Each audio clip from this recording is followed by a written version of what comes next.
sports story today. David Haye, the heavyweight world champion, after beating Nikolay Valuev in Nuremberg last night. It went to the judges. So congratulations to him, and congratulations to Adam Booth, who was in Haye's corner last night. Trainer, manager, best friend. How's it going this morning? Is it the morning? I didn't realise. I thought it was still Saturday night. It was a long night partying, was it? Well, you certainly deserved it. Yeah, I mean, it's been a long time coming. A lot of stress, a lot of work, a lot of ups and downs along the way. And so when the moment actually arrives, it's surreal. You can't take it all in at that time. And so obviously it will take a little while to sink in, but we couldn't be happier.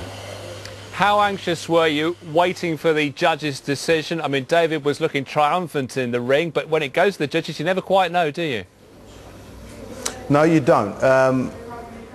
We look back and watched it again today, and everybody, the German television, Sauerland, Don King, Nikolay Valuev himself, everybody had it for David.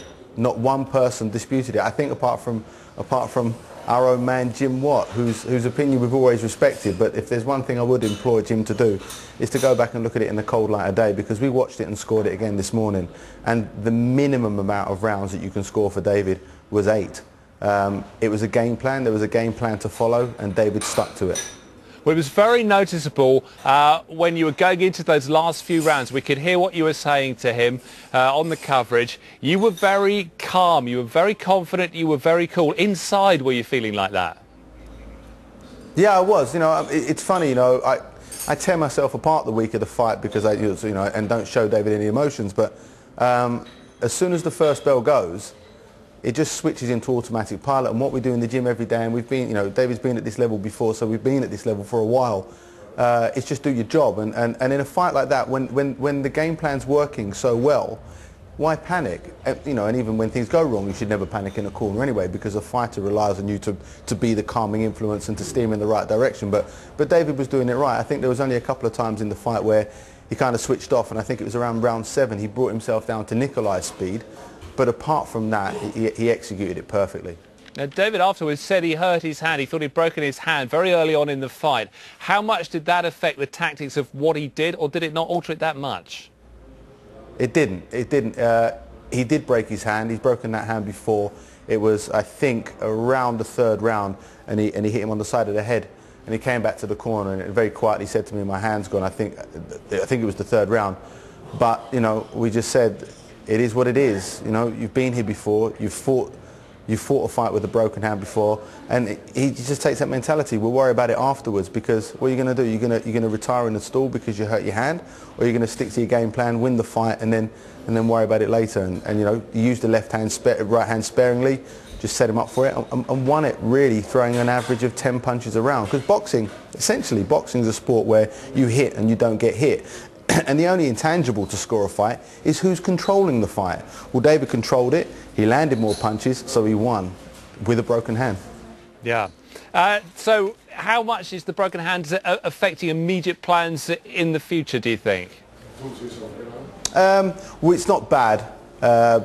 We had it assessed last night, and obviously we'll have it assessed again tomorrow morning. But the plan was for him always to have sort of 6 or 8 weeks off.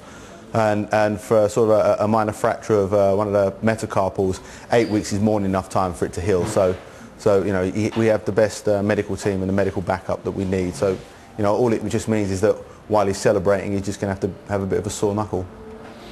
And plans then for the next fight, and maybe the fight beyond that. What do you have lined up?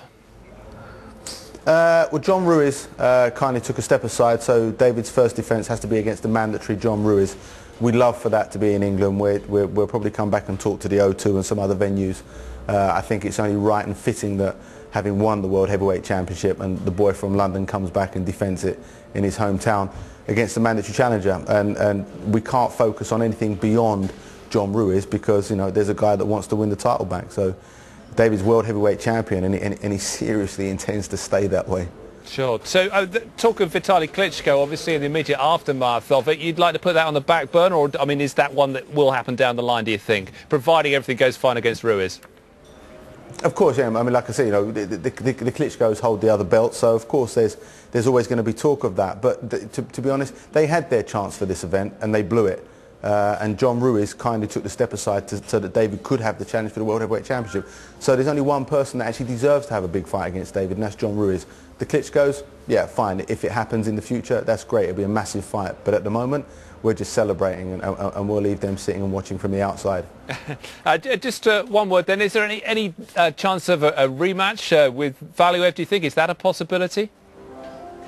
Look, anything can happen in boxing.